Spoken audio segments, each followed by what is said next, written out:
ज्ञान विविधता चैनल में आप सभी का स्वागत है, अभिनंदन है। आज की कक्षा में हम पढ़ते हैं शास्त्रीय प्रथम वर्ष के लिए कृष्ण भक्ति काव्य धारा के कवि, उनके बारे में पढ़ेंगे। इनका जन्मकाल है, इनकी रचनाएं हैं, इन सब का अध्ययन आज की कक्षा में करेंगे। इससे पहले हमने कृष्ण भक्ति काव्य धारा की विशेषताओं के बारे में चर्चा की थी, तो उसमें एक विशेषता आती थी संप्रदाय सापेक्ष विकसित काव्य रूप। एक विशेषता का नाम था संप्रदाय सापेक्ष विकसित काव्य धारा का रूप। यानी कि कहने का मतलब था कि जो श्री कृष्ण भक्ति काव्य के जो कवि हुए हैं वो किसी न किसी संप्रदाय से जुड़े हुए थे और उन संप्रदाय का जो प्रभाव है वो उनकी काव्य रचनाओं में देखने को मिलता है। सीधा उनके काव्य रचनाओं पर उनका प्रभाव है वो पड़ता है। तो देखिए, इसी के अंतर्गत जब हम कृष्ण भक्ति काव्य धारा के कवियों की चर्चा करते हैं तो इसमें है संप्रदाय को लेकर हम देखते हैं कवि है वो कौन कौन से हुए हैं। पहला संप्रदाय इसमें आता है वल्लभ संप्रदाय। वल्लभ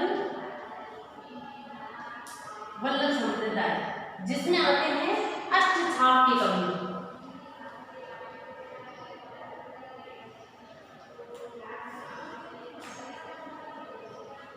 अष्टछाप के कवि, आपने नाम भी अवश्य है वो सुना होगा। हिंदी साहित्य जब हम पढ़ते हैं तो अष्टछाप के कवियों का नाम है वो अवश्य आता है।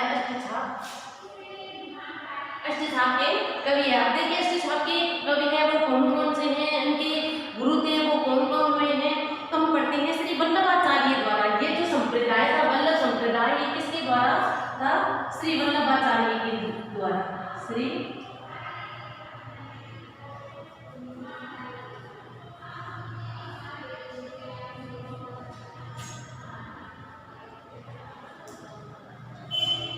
वल्लभाचार्य जी के द्वारा ये इसका प्रवर्तन है वो क्या कहता है, इस संप्रदाय का प्रवर्तन है वो क्या कहता है, भक्ति संप्रदाय की स्थापना के हेतु हुआ था। श्री वल्लभाचार्य के द्वारा जिस संप्रदाय का प्रवर्तन भक्ति संप्रदाय की स्थापना के लिए हुआ था, उसका प्रवर्तन करने वाले भक्त कवियों को अष्टछाप के कवि कहा जाता है। अब कहा अष्टछाप के कवि है वो किसे कहते हैं?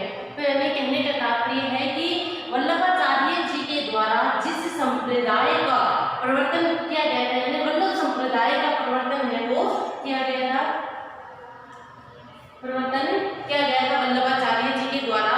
तो इसलिए जो इस संप्रदाय में जो शामिल कवि थे उन्हें ये अष्टछाप के कवि है वो कहते हैं। भक्ति संप्रदाय की स्थापना की गई थी वल्लभाचार्य जी के द्वारा, भक्ति संप्रदाय, और उसका प्रवर्तन करने वाले जो भक्त कवि थे वो जो उनमें शामिल थे, उन भक्त कवियों को ही अष्टछाप के कवि है वो कहा जाता है। जिसमें देखिए, इसमें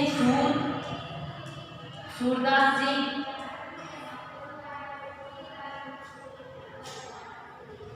कुंभनदास जी, सूरदास, कुंभनदास, परमादास,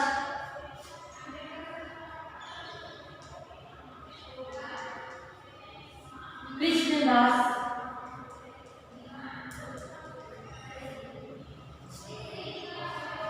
सूरदास, परमानंद दास,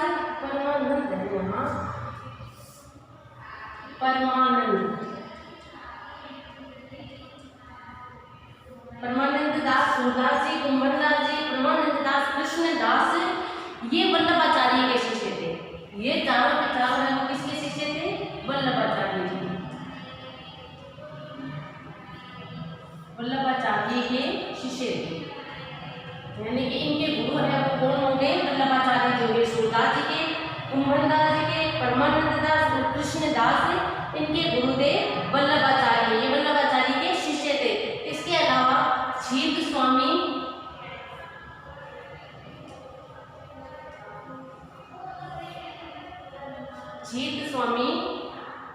गोविंद स्वामी,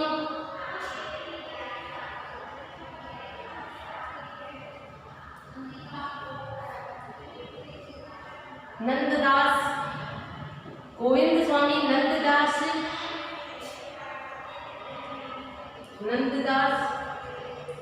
चतुर्भुजदास,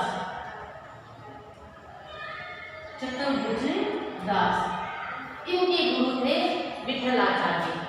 इनके गुरु, इनके गोस्वामी विठल के ये शिष्य थे। किनके शिष्य थे? गोस्वामी विठल जी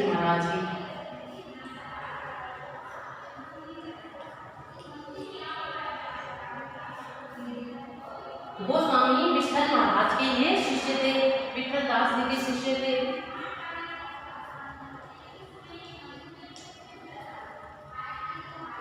देखिए अष्टछाप के जो कवि है उनका वर्णन है वो आगे भी आता रहता है, तो आपको इनके बारे में जानना आवश्यक है कि वल्लभ संप्रदाय की स्थापना की थी, किसने की थी? श्री वल्लभाचार्य जी महाराज ने की थी। इसका प्रवर्तन किया था, और जो भक्ति संप्रदाय थी उसका पालन करने वाले जो कवि थे, भक्त कवि हुए हैं, कृष्ण भक्त कवि हुए हैं, जो इस संप्रदाय में सम्मिलित थे, उन्हें कहते हैं अष्टछाप के कवि। जिसमें से देखिए सूरदास जी है, कुंभन दास जी है, परमानंद दास जी है और कृष्णदास, ये चारों के चारों है वो वल्लभाचार्य जी के शिष्य थे। और क्षीर स्वामी है, गोविंद स्वामी है, नंद दास है और चतुर्भुज दास, ये चार है वो किसके? गोस्वामी विठल दास जी के शिष्य थे। तो इस प्रकार से चार और उनके अष्टछाप के कवि है वो कहलाते हैं। इन सभी कवियों ने पुष्टि मार्ग की धारणा के तहत कृष्ण की विविध लीलाओं का वर्णन किया। किस मार्ग की, किस धारणा को मानने वाले थे ये? पुष्टि मार्ग की। ये चारों यादों क्या है वो पुष्टि मार्ग की, पुष्टि मार्ग की धारणा को मानने वाले थे,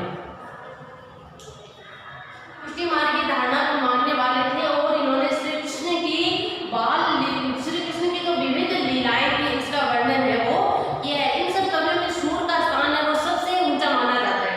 सूरदास जी उनका स्थान है सबसे ऊपर इनका स्थान आता है, सूरदास जी का स्थान आता है। मूर्धन्य कवि कहते हैं इन्हें। इन कवियों ने कृष्ण भक्ति साहित्य के विकास में अपना बहुत ही योगदान दिया है। इन चारों जो अष्टछाप के कवि है इन्होंने इन कवियों ने कृष्ण भक्ति साहित्य में है अपना महत्वपूर्ण योगदान दिया है। पहले हमें नंददास जी की बात करते हैं। देखिए सूरदास जी के बारे में तो आपको बताने की आवश्यकता ही नहीं है कि सूरदास जी का स्थान तो सबसे ऊंचा है, जिनके जीवन के बारे में कहा जाता है, इनकी किंवदंतियां भी कई है। कई कहते हैं, कई विद्वान मानते हैं जन्म से अंधे थे, कुछ कहते हैं कि बाद में अंधे हुए थे, ये गहरे गड्ढे में गिर जाते हैं, अंधेरे गड्ढे में गिर जाते हैं, 6 दिन तक भूखे प्यासे उस गड्ढे में पड़े रहते हैं और ईश्वर की आराधना करते हैं, श्री कृष्ण को याद करते हैं। श्री कृष्ण जी आते हैं, इन्हें आंखों की ज्योति प्रदान करते हैं, लेकिन ये कहते हैं कि नहीं हे प्रभु, मुझे आपके दर्शन होने के बाद इस संसार को देखने की लालसा है वो कदापि नहीं है, तो आप मेरे नेत्र की जो ज्योति है इसे वापस ले लीजिए। और ऐसा माना जाता है कि इनकी जो नेत्र ज्योति है श्री कृष्ण ने वापस ले ली थी और इनको है वो ज्ञान चक्षु प्रदान किए थे, अंतरात्मा के जो चक्षु है वो प्रदान किए थे। तभी कहते कोई कहते कि जन्म से अंधे थे, कोई कहते बाद में अंधे थे, कोई कहते इन्होंने जो श्री कृष्ण की बाल लीला को उनका रूप सौंदर्य का इतना सुंदर वर्णन किया है, वात्सल्य रस का इतना सुंदर वर्णन सूरदास जी ने किया है कि ऐसा लगता ही नहीं कि ये अंधे थे, क्योंकि जिन्होंने देखा ही नहीं है तो उनका इतना सुंदर उनका रूप माधुर्य की, उनकी छवि का, उनकी लीलाओं का, माँ यशोदा के वात्सल्य प्रेम का इतना सुंदर वर्णन है वो कैसे कर सकते हैं? तो कुछ विद्वान कहते हैं ये अंधे नहीं थे, कुछ कहते हैं ये अंधे थे।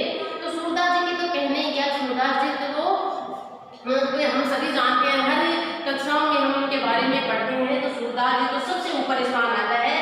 जो कृष्ण भक्ति काव्य धारा के कवियों की अगर बात की जाए तो सबसे पहले सूरदास जी का नाम आता है, जो सबसे ऊपर आता है। उच्च कोटि का इन्होंने साहित्य है वो लिखा है, उच्च कोटि के इन्होंने पद लिखे हैं, वो जो वास्तव में हिंदी साहित्य में कृष्ण भक्ति काव्य धारा के जो साहित्य है उसमें उन्होंने बहुत बड़ा महत्वपूर्ण योगदान है वो दिया है। अगले आते हैं नंददास जी, जिनका समय काल माना जाता है 1533 से 1583, 1533 से 1583 का इनका समय है वो माना जाता है। सूरदास जी के बाद में दूसरा जो स्थान आता है वो इन्हीं का आता है, नंददास जी का ही आता है। नंददास जी का साहित्य संप्रदाय के कवियों में महत्वपूर्ण है, यानी अष्टछाप के जो कवि है इनमें सूरदास जी के बाद में है नंददास जी का ही नाम आता है। इनका साहित्य है वो उच्च कोटि का माना जाता है। नंददास जी थे वो बहुमुखी प्रतिभा के धनी थे। इनके लिखे 15 ग्रंथ बताए जाते हैं। कितने ग्रंथ बताए जाते हैं? 15 ग्रंथ बताए जाते हैं, जिसमें रास पंचाध्याय,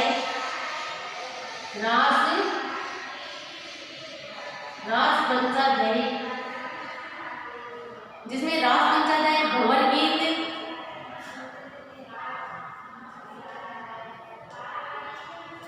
गीत, सिद्धांत पंचाध्याय, सिद्धांत पंचाध्यायी। रास पंचाध्यायी, भंवर गीत, सिद्धांत पंचाध्यायी इनकी महत्वपूर्ण रचनाएं हैं मानी जाती है। जिसमें देखिए जो रास पंचाध्यायी है इसमें गोपियां के कृष्ण प्रेम का अलौकिक चित्रण है।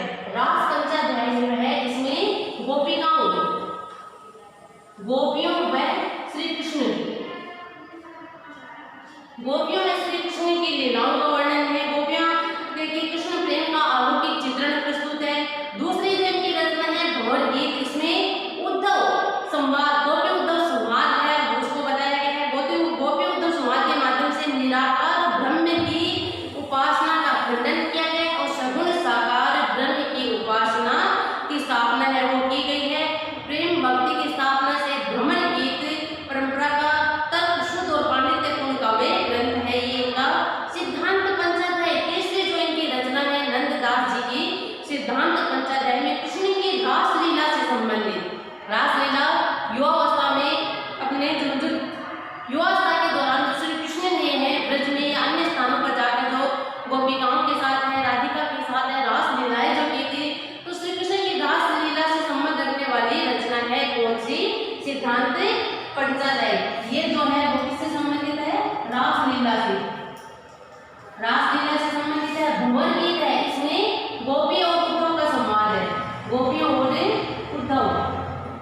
उद्धव जी का संवाद है जिसमें निर्गुण निराकार ब्रह्म की उपासना का खंडन है और सगुण की स्थापना है वो कि ये सगुण साकार ईश्वर के उपासना पर बल है वो दिया गया, उसी की स्थापना है वो कि अपने तर्क के माध्यम से, अपने बुद्धि चातुर्य के माध्यम से, भाव चातुर्य के माध्यम से गोपिकाएं है वो सगुण साकार का मंडन है उसको स्थापित करती है। तो देखिए रास पंचाध्याय, भंवर गीत, सिद्धांत पंचाध्याय ये किसकी रचना है? नंददास जी की रचना है। जिसमें रास पंचाध्याय इसमें गोपिकाओं का श्री कृष्ण के प्रति जो अलौकिक प्रेम है उसकी वेदना है। भंवर गीत में गोपी उत्तम संवाद है और सिद्धांत पंचाध्याय है इसमें रासलीला का वर्णन है वो नंददास जी ने किया है। रासलीला के आध्यात्मिक पक्ष का उद्घाटन इस ग्रंथ में हुआ है। रासलीला सिद्धांत पंचाध्याय है इसमें रासलीला में आध्यात्मिक पक्ष का उद्घाटन है वो किया है। मधुर और परिचित शब्दों का चयन नंददास के काव्य की अपनी विशेषता है। मधुर और परिचित शब्दों का प्रयोग इन्होंने किया, मधुर मीठे लगने वाले, सुनने में प्रिय लगने वाले ऐसे शब्दों का और साथ में जो परिचित शब्द है इनका प्रयोग इन्होंने किया है। ये इनकी अपनी एक निजी विशेषता के रूप में आता है। इसलिए कहा जाता है कि और कवि बढ़िया नंददास से चढ़ गया, इसलिए कहते हैं और कवि तो कवि है नंददास जी है वो अपने आप में ही अनूठे हैं। दूसरे आते हैं परमानंद दास जी, दूसरे आते हैं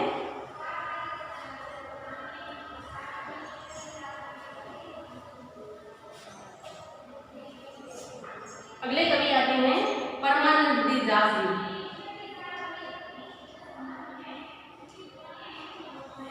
जिनका समय है वो माना जाता है 1493 के लगभग, 1493 के लगभग इनका समय काल है वो माना जाता है। परमानंद जी के अब तक परमानंद सागर, परमानंद के पद और वल्लभ संप्रदाय कीर्तन पद संग्रह नाम से प्रकाशित किए जा चुके हैं। अब देखिए इनका समय काल तो 1493 के लगभग आसपास है वो माना जाता है। और इनके अगर रचनाओं की बात की जाए तो परमानंद जी ने अब तक परमानंद सागर, परमानंद सागर, दूसरी इनकी रचना है परमानंद के पद, परमानंद के पद, और अगली इनकी मानी जाती है वल्लभ संप्रदाय। वल्लभ संप्रदाय से जुड़े हुए थे तो इनसे वल्लभ संप्रदाय कीर्तन पद संग्रह, वल्लभ संप्रदाय कीर्तन संग्रह,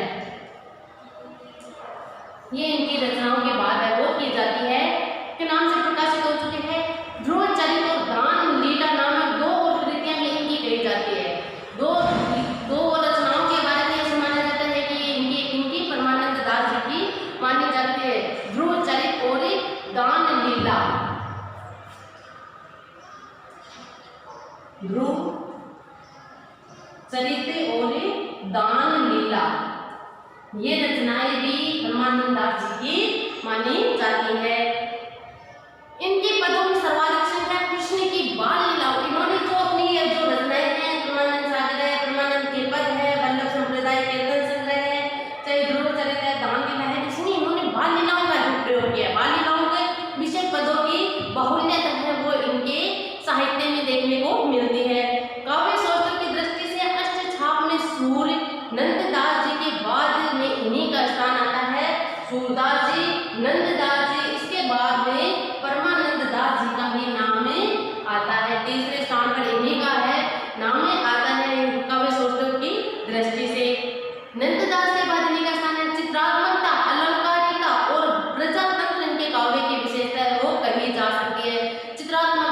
यानी कि पढ़ते समय ऐसा लगता है कि मानो चित्र से इन्होंने खींच दिए हो।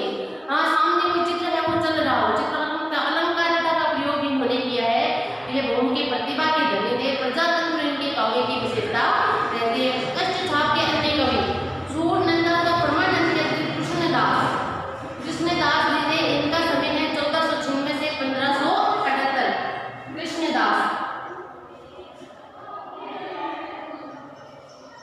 अगला नाम है परमानंद जी के बाद में अगला नाम आता है कृष्णदास जी।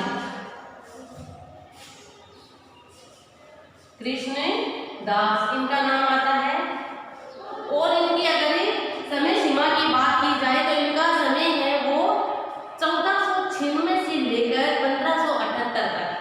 कृत जुगल भान चरित्र कुंभन दास के स्फुट पद, गोस्वामी के 600 पद, गोविंद स्वामी के 600 पद, चीत स्वामी के पदावले समृद्ध 200 पद, चतुर्बुद्ध दास के स्फुट पद आदि इस संप्रदाय का उल्लेखनीय साहित्य है वो कहा जा सकता है। देखिए मुख्यतः नाम है सूरदास जी है, ये परमानंद नंददास जी है और परमानंद दास जी का नाम आता है। इसके अलावा जो अष्टाध्यायी के अन्य कवि हैं उन्होंने भी जो कृष्ण भक्ति काव्य धारा में अपना महत्वपूर्ण योगदान में दिया है, साहित्य के क्षेत्र में दिया है। जैसे सूरदास नंददास के कृष्णदास जी हैं, इन्होंने है वो कृत जुगल भान चरित्र इनकी रचना है। कुंभन दास के स्फुट पद है, कुंभन दास जी उन्होंने छोटे छोटे पद है वो लिखे, स्फुट पद लिखे हैं।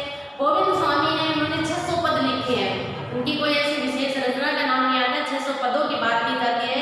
चीत स्वामी के है पदावली संग्रहित 200 पद, उन्होंने 200 पदों की रचना की है। चतुर्भुज दास के स्फुट पद आदि इस संप्रदाय का उल्लेखनीय साहित्य वो कहा जा सकता है। तो ये हमने देखे वल्लभ संप्रदाय के अंतर्गत है वो अष्टछाप के कवि है, इनके बारे में पढ़ा। दूसरा संप्रदाय आता है राधा वल्लभ संप्रदाय।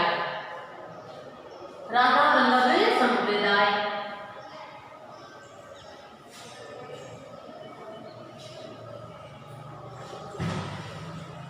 दूसरे संप्रदाय की जब बात करें तो राधा वल्लभ संप्रदाय।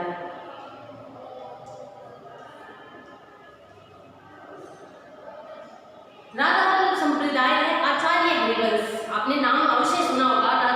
राधा वल्लभ संप्रदाय की जब बात आती है तो आचार्य हरिवंश का नाम आपने अवश्य सुना होगा। आचार्य हरिवंश।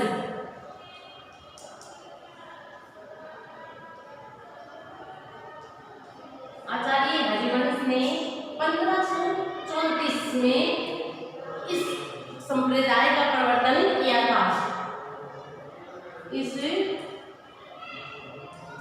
संप्रदाय का प्रवर्तन किया था।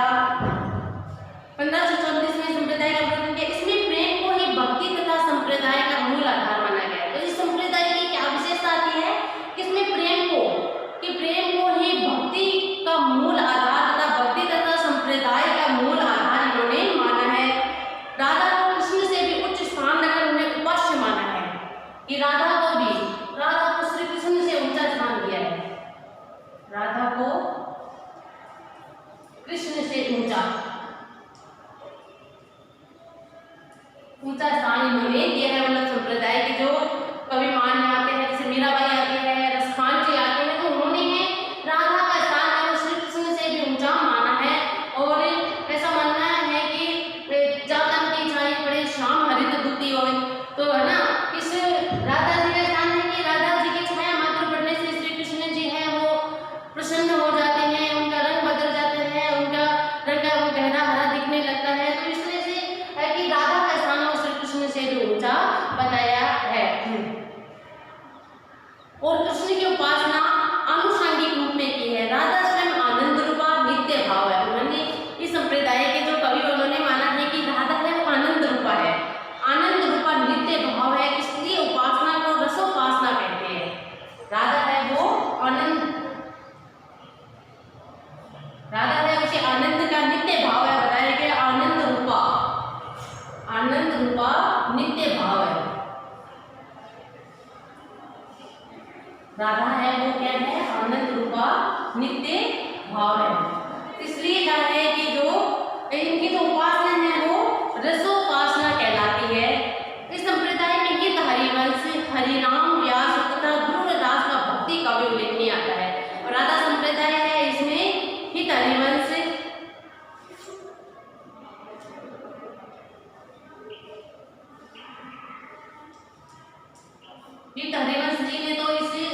आचार्य हरिवंश ने इसकी 1534 में संप्रदाय की स्थापना की थी।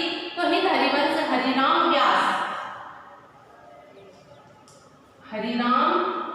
व्यास ध्रुवदास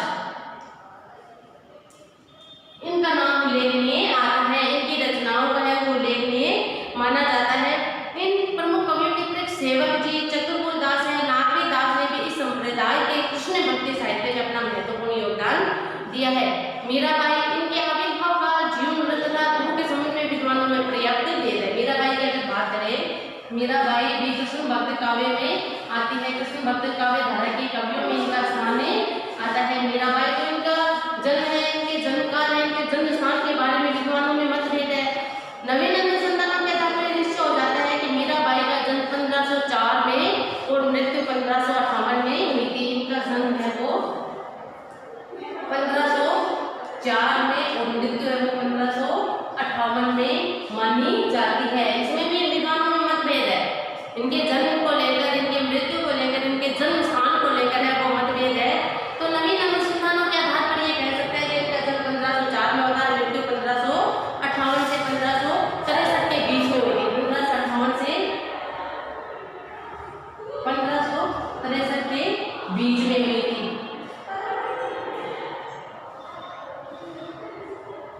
मीराबाई की 11 रचनाओं का उल्लेख किया जाता है, जिसमें गीत गोविंद, टीका, नरसिंह जी रामायण, राग सोरठ के पद, राग मल्हार, राग गोविंद, सत्य भानु भूषण, मीरा की गरबी, रुक्मणी मंगल, नरसिंह मेहता की मुंडी, चरित्र, स्फुट पद, ये 11 रचनाएं हैं वो किसकी मानी जाती है? मीराबाई की मानी जाती है। अधिकांश विद्वान है वो स्फुट पदों के अतिरिक्त रचनाओं को मीरा के नहीं मानते। अधिक विद्वान है वो कहते हैं कि स्फुट रचनाएं इन्होंने नहीं किया, बाकी जो इनकी रचनाएं वो मीराबाई की नहीं है। लेकिन डॉक्टर गणपति चंद्र शुक्ल का नाम आपने सुना होगा, गणपति चंद्र गुप्त का नाम आपने सुना होगा। उनके अनुसार सत्यभामा जी को भूषण, नरसिंह जी रामायण और मीरा की रचना स्वीकार करते हैं।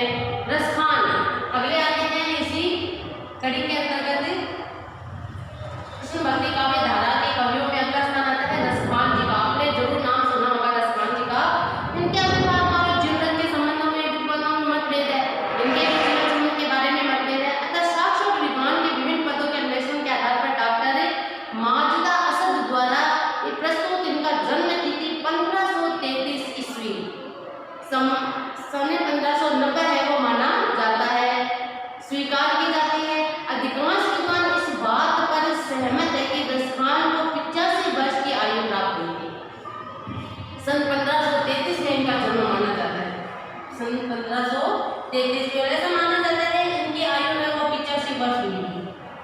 85 वर्ष इनकी आयु है वो प्राप्त हुई थी। अधिकांश विद्वान इस बात को स्वीकार है वो करते हैं। यह भी माना जाता है कि प्रेम वाटिका, आपने नाम सुना होगा, प्रेम वाटिका इनकी अंतिम रचना मानी जाती है। इस आधार पर इनका निधन काल 1618 माना जाता है। प्रेम वाटिका इनके अंतिम कृति मानी जाती है और इस आधार पर इनका देहावसान है या इनका जो समय है, मृत्यु समय है वो 1618 के लगभग माना जाता है। 1618 के लगभग इनकी मृत्यु है वो माना जाता है। रसखान का काव्य, रसखान के काव्य की हम क्या बात करें, आप सभी परिचित होंगे। रसखान, रस की खान, वास्तव में रस की खान है। इनमें प्रेम रस भरा हुआ, इनकी काव्य रचनाओं में, इनके पदों में कहे कि प्रेम का रस भरा हुआ, इसीलिए रसखान इन्हें कहा है। डॉक्टर रामकुमार वर्मा के शब्दों में रसखान ने प्रेम की अनुभूति जितनी रसपूर्ण शब्दों में की है वैसे हिंदी में कम है। इसीलिए तो रसखान को वास्तव में रस की खान कहा जाता है कि इन्होंने प्रेम की जो अनुभूति है अपनी रचनाओं में की, जितने रसपूर्ण शब्दों में इन्होंने की है वैसा हिंदी साहित्य में अन्य देखने को नहीं मिलता है। इनकी भावना सीधे हृदय को जाकर स्पर्श करती है। उनका भक्ति भाव माधुर्य होकर भी अन्य कृष्ण भक्तों से अलग है। इनका भक्ति भाव का माधुर्य भाव का है। इनका भक्ति भाव है वो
कह देते हैं कि मैं करोड़ों करोड़ों सोने चांदी के महल भी है वो उन करीब कुंजों पर है और निछावर करने के लिए तैयार हूँ। और ऐसा भी कहते हैं कि अगर हे प्रभु मुझे अगले जन्म में आप जन्म दो तो मुझे वृक्ष में ही देना, है ना। और उनमें अगर मुझे पशु के रूप में आप जन्म देते हो तो श्री कृष्ण जी के नंद बाबा की जो बहनों है गाय है उनके मध्य मुझे जन्म देना। पत्र बनाते हो तो उसे गोवर्धन पर्वत का पत्र बनाना। यानी अपने जन्म में भी श्री कृष्ण की लीलाओं को अपनी आंखों से निहारते हुए देखना चाहते हैं। रसानुकूल उन्होंने शुद्ध परिष्कृत भाषा प्रयोग और परंपरागत कृष्ण भक्तों से हटकर कवित सवैया का भावाभिव्यक्ति के लिए सफल प्रयोग किया। इन्होंने कवित और सवैया लिखे हैं। कला पक्ष की प्रमुख विशेषता कहलाई जा सकती है। सफल प्रयोग इन्होंने किया है वो कला पक्ष की प्रमुख सफलता के रूप में कही जा सकती है। तो ये देखिए हमने आदिकाल और भक्ति काल के दौरान हमने जब शुरू से लेके अंत तक है वो चाहे संत काव्य धारा हो, राम काव्य धारा हो, कृष्ण काव्य धारा हो, सूफी काव्य धारा हो, इनकी विशेषताएं, कवि, इनकी रचनाएं, इन सब का अध्ययन है वो हमने कर लिया है। अब हम हमारा जो आदिकाल भक्ति काल का जो मुख्य पृष्ठभूमि थी वो आज समाप्त होती है। कल से हम लेसन शुरू करेंगे। तो आज की कक्षा में हमने कृष्ण भक्ति काव्य धारा के प्रमुख कवियों के बारे में अध्ययन किया। उम्मीद करती हूँ, आशा करती हूँ आपको बहुत अच्छे से समझ में आई होगी। अगले टॉपिक के साथ, अगले लेसन के साथ